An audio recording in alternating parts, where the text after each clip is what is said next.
My name is Rachel Sagan. I'm the Executive Director of the Acton-Boxborough United Way. And I'm Leslie Mae Shabani, the Assistant Director at Minuteman Senior Services. We are both co-founders of the Acton-Boxborough Cares, AB Cares. This is a community coalition dedicated to suicide prevention and supporting all community members who've been impacted by suicide. We meet every month. It's a very active coalition, and we're very, very excited to do this program tonight. The program combines information and expression and art. So this was in some ways, in many ways, Leslie's brainchild. So I'm going to turn it over to her to describe the event. So I was so grateful to all the AB Care members because they had a very open mind about maybe trying a different way to explore this very sensitive topic. And I think art really does allow you to, the artists themselves, to work through all kinds of different feelings and explore that, but also the participant and the viewer. So tonight is really about that. It's an opportunity to showcase local artists' work around this topic, and our theme is Sources of Hope, as well as participate in a collaborative piece where we will have, by the end of the evening, a visual representation of our community's source of hope. So we're so hopeful that everyone's coming. My name is Jenna. I found oil painting as a really mentally clearing exercise when I was going through a lot of difficult things starting college, and I had just recently lost my mom. So I discovered oil painting, and these are the paintings that I have presenting tonight. And these ones specifically have all been produced during times when I was really, really stressed or overwhelmed or just felt very emotional. And most of them are sort of an exploration of things like color and texture, or just a certain idea that came into my mind that I felt like I needed to put on canvas. I had been wanting to present my art in some way, but when I found out that this specific event was for, like mental health awareness and talking about suicide and things like that, that's all stuff that I've gone through, that I've seen my friends and my family go through as well. And so I felt really compelled to submit my art, and it was accepted. So. Hi, my name's Anushka Wani, and I did a fused art piece, a fused glass art piece, and I kind of made like a field with flowers in it, and I kind of just wanted to bring out the message that we're all important and we're all beautiful people, and with each loss, the world becomes a bit uglier. So having everyone alive in here makes the world beautiful because we're all unique and we're all amazing. And that's kind of the message I wanted to show or to bring to other people through my piece, and what I hope this entire gallery could give hope to people who are struggling and to overcome whatever problems they're facing and to enjoy life. So my art teacher, Miss Green, she teaches at my high school, ABRHS, and she originally introduced us to the opportunity during one of our art classes. I thought it was really cool, and I just wanted to take the opportunity because it would be my first chance at a gallery, and I just thought it was really cool.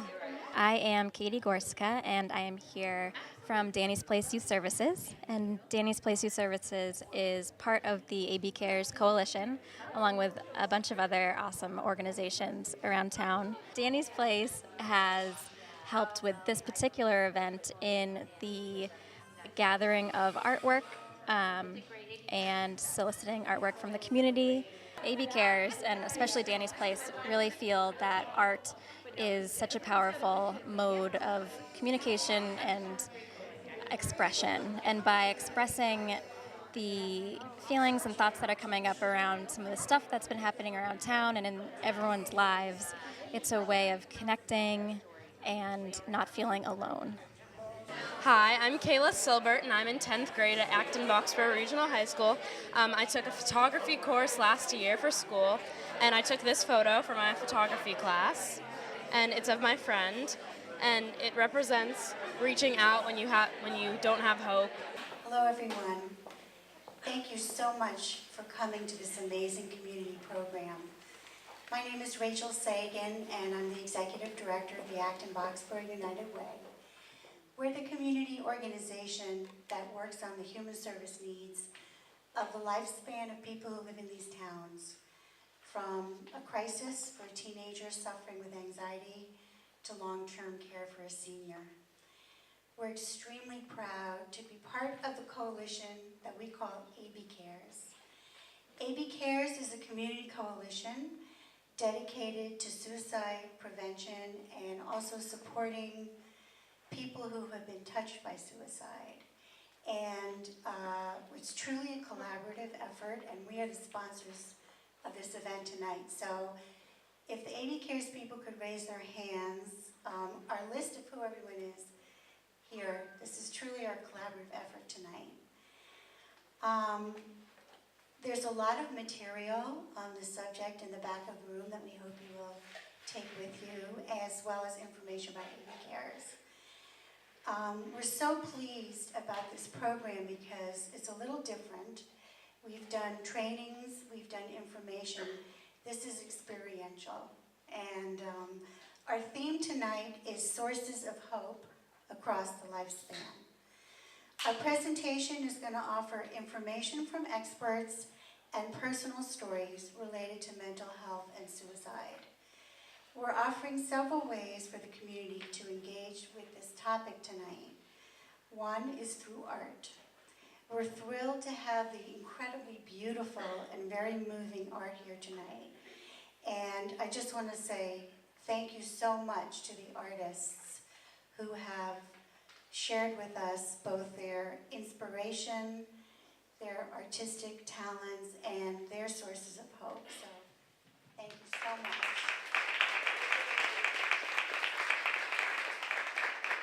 It's really amazing. Art can often express the human experience in ways that just words can't. And so we're really happy to share this with you. Art is so powerful, and it can have a healing effect, not only on the artists themselves through the artistic process, but also all of us here tonight as we experience the art and read their inspirational words. I want to give out a special thank you to Periwinkle Art Studio and Judy Romatelli, who donated her studio for many of the high school students and artists who worked in glass and painting tonight. So thanks to her for making that possible. There's also an opportunity tonight to do something different, to create a collaborative art project that we haven't done before, and that's over on the table over there. And this is where we can share our sources of hope. By the end of the evening, we're going to have a visual representation of our whole community sources of hope. And we're going to be showing this all over town and hopefully getting more people involved. We encourage you to participate after the event if you haven't already. We understand that this topic is painful and difficult and can bring up lots of deep feelings and be challenging. And we have people here tonight who are wearing yellow ribbons, if you want to raise your hand, who are experts in the field, and they're going to offer support, conversation, and comfort to you individually this evening if you need it. We also want to encourage people to feel comfortable to leave if they need some time to themselves. We have these nice rooms. You can access them privately through the other side and privately take time if you need to. We are going to have a Q&A after our speakers. I do want to mention that there is press here tonight. We have ActonTV, who we thank for coming, and other press is here. And ActonTV will not be filming during the Q&A to protect people's privacy. So I'm going to turn the program over to Larry Berkowitz, who is statewide expert. He serves as a member of AB Cares, and he is truly our guide. And he's the executive director of Riverside Community Care, so much more. He's helped our community tremendously, and I'm very pleased to turn it over. Thanks, Rachel. I usually do better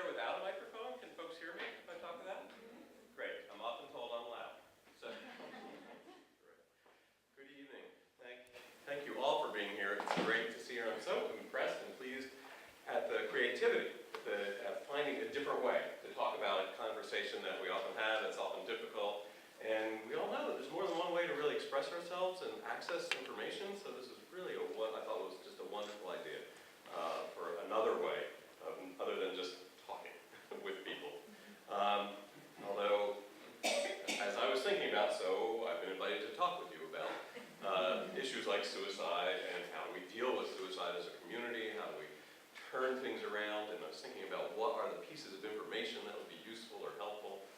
Well, I could start by telling you lots of statistics. That's one way to tell a story, right?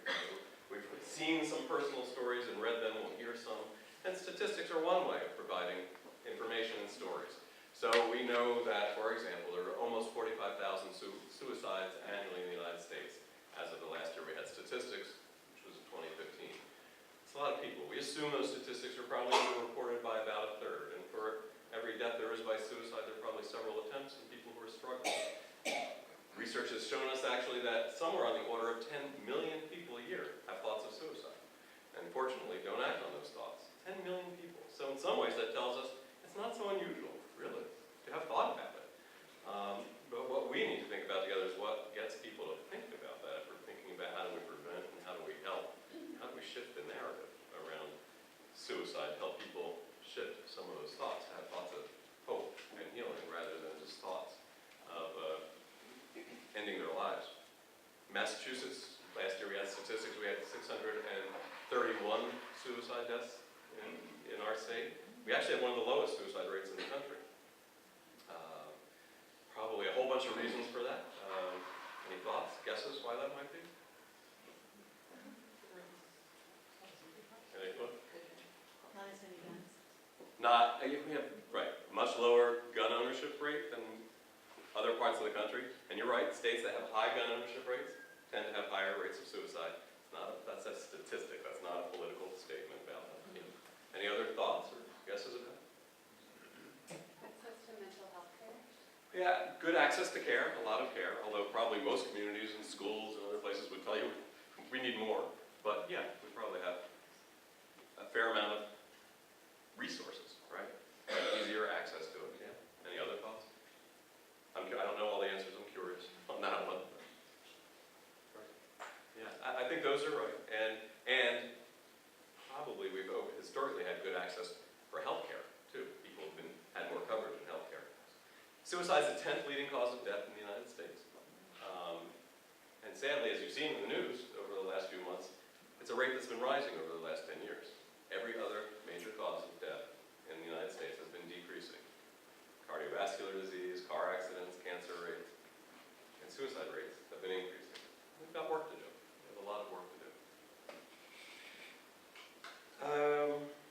I think to talk about suicide, we have to acknowledge that suicide is complex. There are probably a lot of pathways for which people get to suicide, and it's really important to honor and acknowledge that complexity. There's no single cause of suicide. And in fact, the message that there's a single cause, narratives that, like, someone lost their job and killed themselves, or were bullied and killed themselves, or were depressed and killed, those are actually kind of dangerous narratives, because it gives an incorrect message, an idea. You know, so someone who's bullied hears this message, kids who are bullied kill themselves, and it starts to enter their mind as maybe that's something in their future. It's really complex. We know that from research that about 90% of people who die of suicide have some underlying mental health issue, challenge going on. And that's important to know, because if we can identify that and help people get help with that, that can help decrease their risk. But we also know it's always a multifaceted experience that gets people to that point. And that's important to keep in mind. It's often said that statistics are people with tears wiped away. So I want to make sure that we not just focus on statistics, but that we really talk about, and we will continue to hear stories about real people. And I could go on for quite a while talking about all the things we know sort of clinically. I'm a psychologist, I'm trained in this stuff, I can tell you about it. And by the way, I'm the director of Riverside Trauma Center. Thank you for trying to elevate me. We're a program of Riverside Community Care, but my executive director would not be pleased to hear that I've taken his job. So I just want to be on the record and say, I'm not the executive director. But I do run a program that responds to suicide loss throughout the state of Massachusetts, and we do a lot of suicide prevention. I was chatting with someone earlier, we were talking about something that has always puzzled me. You know, if somebody's experiencing extreme abdominal pain, what would they do? What would you do if you had intense pain? You go to a doctor, you call someone, you go talk to the, if you're a student, you talk to the nurse at school, you talk to your parent, you talk to a family member, right? If you're experiencing chest pain, what do? You get help for it, right? But when people are experiencing intense psychological or emotional pain, they don't speak up about that. Why is that? I think that's a question we all have to ask. Any thoughts about that? Why is it? There's a huge stigma against getting help, and it's seen as like admitting to weakness. A lot of people prefer not to. I think you just hit the nail on the head. There's a lot of stigma about this. It feels like some kind of sign of weakness, right? And people don't want to admit to it or ask for help. We have this real bias in our culture about not asking for help, and that really seems to get in the way and cause problems. I learned about all of this stuff firsthand, actually. When I was a senior in high school, my first week of my senior year in high school, I became a member of a group nobody would ever want to become a member of. I became a suicide loss survivor. I lost my sister to suicide my senior year of high school. I've since lost 4 friends to suicide too. I've learned a lot through that, more than just the books have taught me and the clinical training has taught me. But one of the things that I quickly became apparent to me is what one author has called a conspiracy of silence around these issues, around the issues of mental health, around the issues of suffering and struggling. People don't talk about it. People wouldn't talk to me. Other people who are loss survivors talk about, I've heard people talk about experiences of being in a grocery store and somebody they know from their neighborhood or a friend comes down the other aisle and turns around and goes the other way. People just get so uptight. We don't know how to talk about these issues. And talking about it is probably the best thing we can do for dealing with this. There's what I've come to refer to as the trifecta of experiences after a suicide loss of shame, stigma, and silence. That people just don't talk about it. There's a sense of personal shame for people who are either thinking about it or people who experience and been touched by it. And that's what gets in our way. Right? All the other issues that we have, we would talk about and we would deal with. So how do we counter those problems? How do we shift the narrative? We could talk about all the statistics. We could talk about this as being an epidemic, that rates are increasing, that people, and of course it is a concern and a big problem. But if we just focus on the problem and the losses, that's not going to get us to where we need to be. Acton-Boxborough as a community has become a communal loss survivor. This community has been bereaved because we've had significant losses that have touched on everyone's lives. And together, it's just been remarkable, actually, to watch the coalition and others working incredibly as a community to come together and try to find solutions. And there are many ways to that. And every community has to find their own ways. But probably the biggest way is to figure out ways to shift the narrative about the shame, the stigma, the difficulties in asking for help. I'm curious. Let me just ask you thoughts. What are your thoughts? What would help shift that narrative? What are the things? What are other ways of having messages of hope and healing? Thoughts that come to mind here. When you think about what's needed, what helps, I mean, this could be simple actions. It doesn't have to be fancy, major government programs or I anything. don't have a suggestion, but I have a question. It just seems, if you have a physical ailment, you call your doctor, you get an appointment, you're seen, you need surgery, you get it. When you have a mental health issue, it's not that easy to access help. So maybe part of the issue is the fact that people feel like, well, I am in pain, but I can't get the help when I need it. I need it now, and I can't talk to somebody now, and I take a lot So of... to figure out ways to help people get the help they need, to know they can get it, to feel okay asking about it, Yeah. and make sure we have plenty of ways in for people to ask for help. Yeah, there are And different people are going to ask for help in different ways, right? Right. Yeah. And to know it's okay to ask for help. That's part of the theme of this evening, right? Never worry alone. How can we say it's okay to talk to someone else? Great. Yeah. Making it okay to talk about it. So for Okay to instance, talk in about faith communities, Faith every community. faith community has some sort of weekly something, monthly something where people could just drop in, Just to have some just to make someplace that people come together in community anyway, because those kinds of social connections are so essential to any community and to supporting individuals. Nice idea. And our faith communities help us with this, yeah. Yeah, more educational options are available to people, because I've had people come and talk to me personally and be like, oh, I'm struggling with stuff, but I have no idea what to do about it. And when it explaining like their therapist you can talk to, their different like resources, they had no clue that that was available to them or that even existed. So just more education, especially I guess for like teenagers, about like what is available to them, because people don't know where to go. Just knowing what's out there, right? Yep. What are the resources? How do we let people know they're even there? Great point. Please. I'm thinking of billboards, especially on billboards that are not being used, maybe it's by a billboard company. They might put up free billboards that you all could use, just putting your numbers, the phone numbers. Billboards with numbers, things like you're thinking of the support lines, the lifelines and stuff. Yeah. And Those are because great. I would think that people thinking of suicide would be much more willing to call a hotline where they assume nobody knows them Mm-hmm. than to even talk to them. Yeah, so the helplines, the befriending services that are out there, the Samaritans, the National Suicide Prevention Lifeline got 1.7 million calls last year. A third of those were from veterans, actually. So yeah, people are using it. People are starting to reach out if they know how to do it. Great point. Thanks, yeah. For young people, they may be more comfortable using the app. There's a new app that the Acton-Boxborough United Way, a student was involved called Yeah. Illumination. So maybe leveraging technology to There are apps, a lot of these lifelines now, you're right, that I think most of our friends under 30 don't actually talk into this device. Right? So, exactly. So yeah, and most of those services now actually have text lines or messaging available as well. Yes. I do some work with the National Alliance on Mental Illness here locally. So to your comment about the faith communities, we're right now working on a program to reach out to faith communities in our affiliates and have them sit down with us for 3 or 4 hours or longer, because we know that people go to their pastors and we know that they need answers on how to refer people and what to do next and how to move the conversation along. So that's work in progress. I hope we will have that offering in the spring.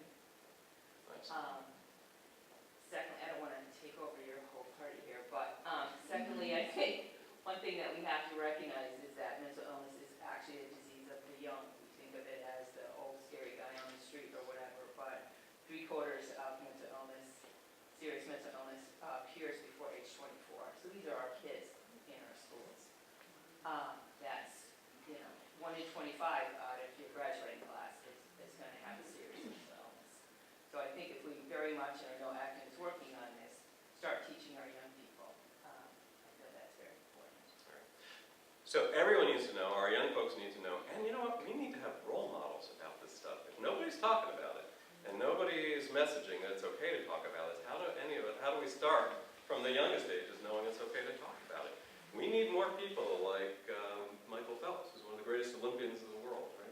Who has been talking about, recently, his experiences as having been diagnosed with ADHD, attention deficit hyperactivity disorder, with anxiety, with depression, and how he got help, and it has helped improve his life. Right? Selena Gomez, right, a popular star, has talked about her experiences, actually. I believe she's in treatment again. She's been hospitalized recently. And she's open about that, talks about it. We need messages. There have been hundreds. If you Google this, you can find a list of 500 famous people easily. From Abraham Lincoln, who was extremely suicidal. He was like, his aides and family and friends stayed with him 24/7 for years. Through his presidency. We don't know this, most people, right? But there are some, Robin Williams, Ellen DeGeneres, there are a lot of people out there who have been speaking about their experiences with emotional turmoil and what they've done and how they've gotten help. We need more role models for people that not only talk about the problems, but that problems can be solved. That's part of the message I think we need to be sure that we're imparting to other people. As a community, as individuals, as helpers, as educators, as families, that there's a couple of tragedies anytime someone's lost to suicide, obviously, loss of life. The other tragedy is that person didn't know they didn't have to struggle alone, that they could have gotten help. And if they didn't get help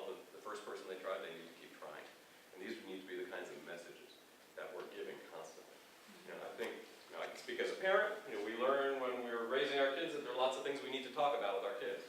How do they stay safe? How do they cross the street safely? How do they stay safe as they become adolescents and learn to drive? And there are all kinds of concerns around drugs and relationship issues, but do we ever talk with them about how to handle emotional struggles and how to stay safe in that way?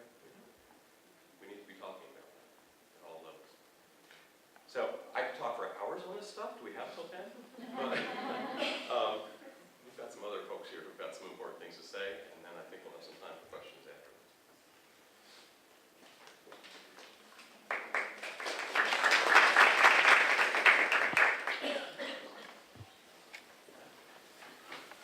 Hi, I'm Max. I'm 18. I'm from Arlington, Massachusetts, and I'm a teen speaker with Families for Depression Awareness.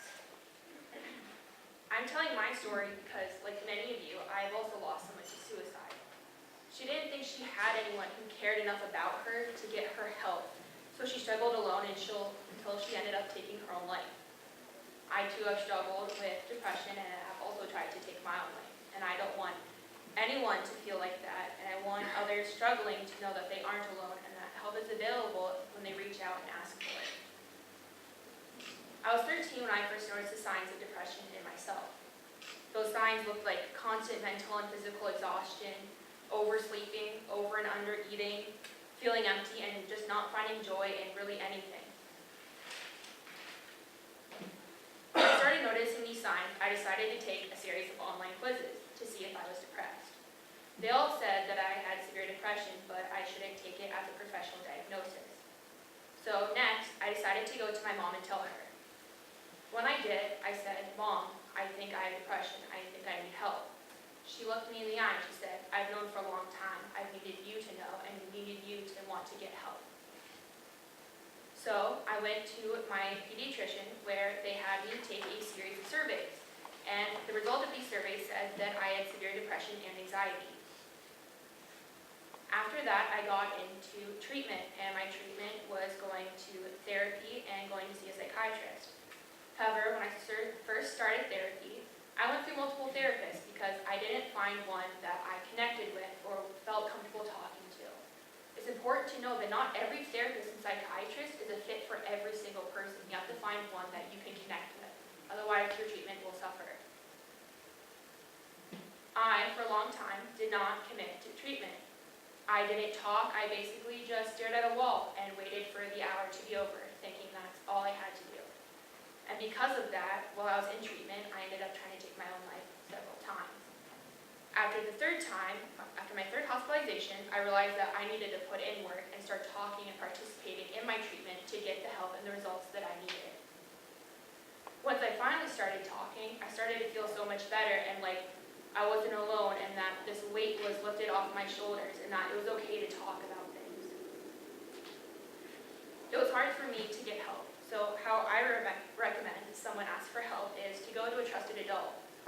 Tell that adult, "I need you to listen to everything I have to say before you say something." And then tell them what's going on in your life, what makes you think you have depression or anxiety or whatever is going on, and ask for help. My main supporters now are my mom, my therapist, my psychiatrist, my social worker at my school, and at my school there's a thing called a Harbor program. This Harbor program is a program for people with basically mood disorders and mental illness. So a lot of people there have anxiety or depression or just need extra help getting through school day. And if they're having problems, they can go down there for a period and take a period off and kind of calm down. Advice I have for someone struggling is to reach out to a trusted adult for help.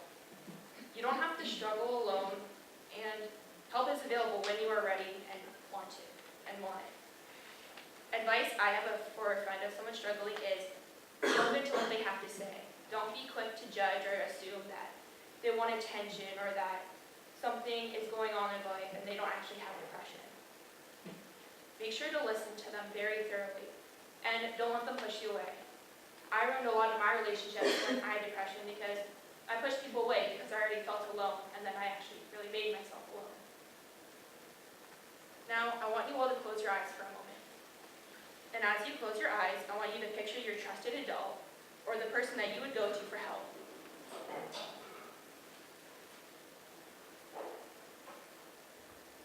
You all got it? that they are your person that you go to if you need help. I want to leave you all here with hope and the knowledge that you are not alone, you don't have to struggle alone, and that you can get help and get through this. I did. Thank you for listening.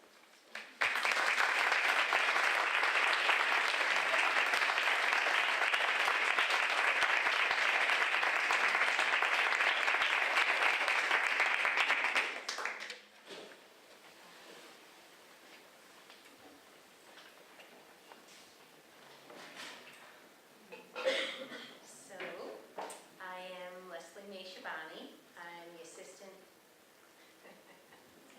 I am Leslie Mae Shabani.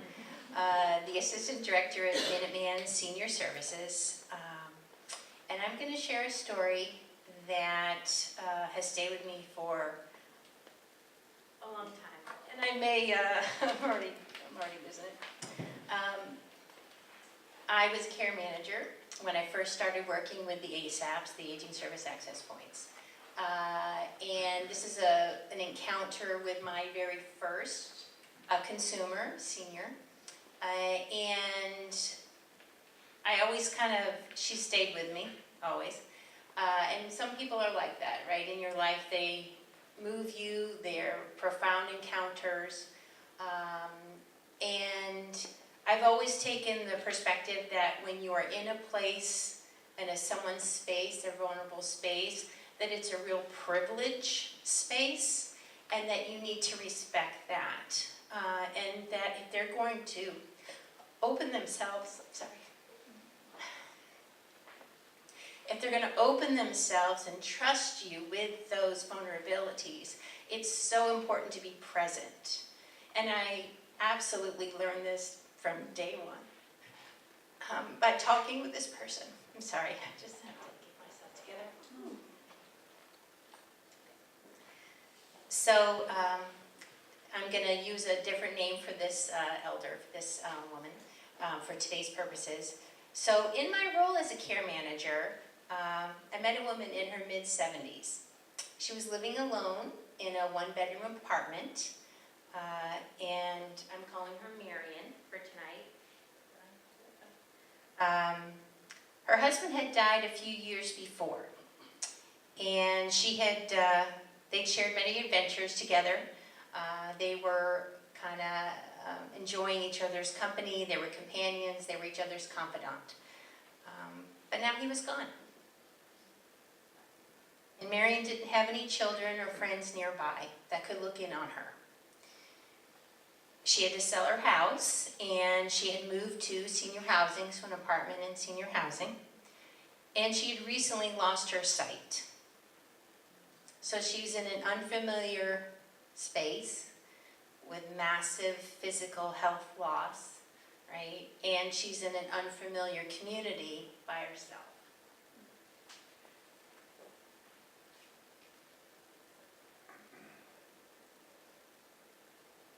So we sat at her kitchen table, and I listened as Marion spoke of her many losses and feelings of vulnerability.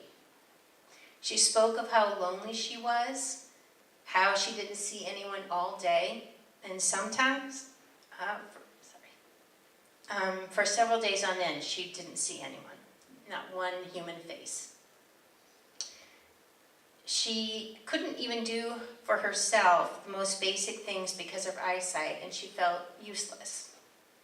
She felt alone, invisible, and the world was literally shrinking into darkness, and she didn't feel like anyone cared if she was alive or not.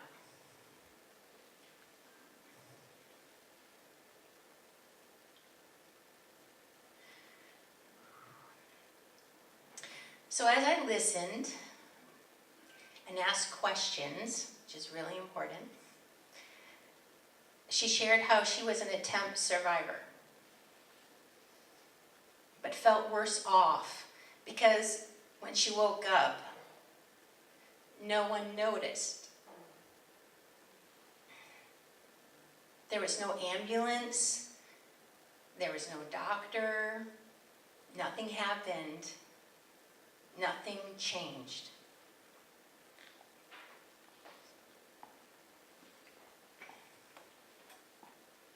So during that visit, I talked with Marion some more and was able to connect her to counseling services.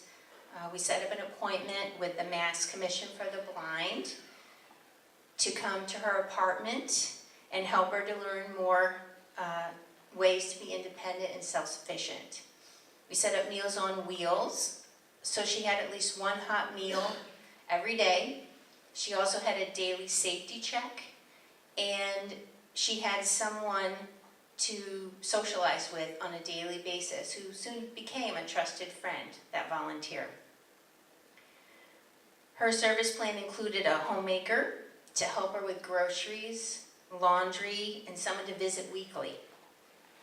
And she accepted the Lifeline, which is a personal safety device that she could call anytime during the day or night when she felt she needed help.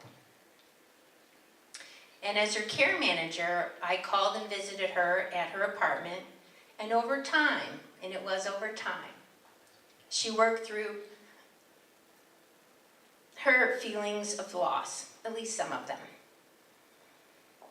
She still missed her husband, but she was able to do more for herself and had learned how to use the adaptive equipment, especially in her kitchen, which was important to her. She shared stories of what was going on in her life, the people she was engaging with, and how she appreciated the support. She loved mysteries and enjoyed the books on tape from the library. And Marion was making her way, and her despair was turning into hope.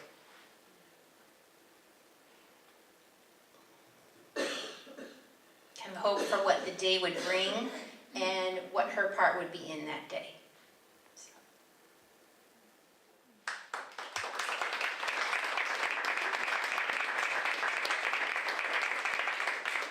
Thank you, Leslie, and everyone.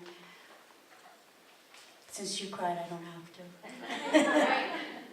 So this is just one of many programs that AB Cares is bringing to the community. So in September, we had a suicide prevention training.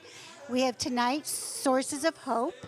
And then on November 7th, there's going to be something we're calling the Community Conversation, where it's free and open to the public, and we hope that the whole community will come together, learn together, and ask questions about mental health and suicide prevention. And then a few weeks later, there's going to be another suicide prevention training called QPR, Question, Persuade, and Refer. This is a 2-hour training for community members that gives hands-on tools and techniques to support people in their lives who might be vulnerable to suicide. And we're really happy. Any questions about AB Cares or mental health, that people can contact Acton-Boxborough United Way, the 2 town social workers, and the youth officer.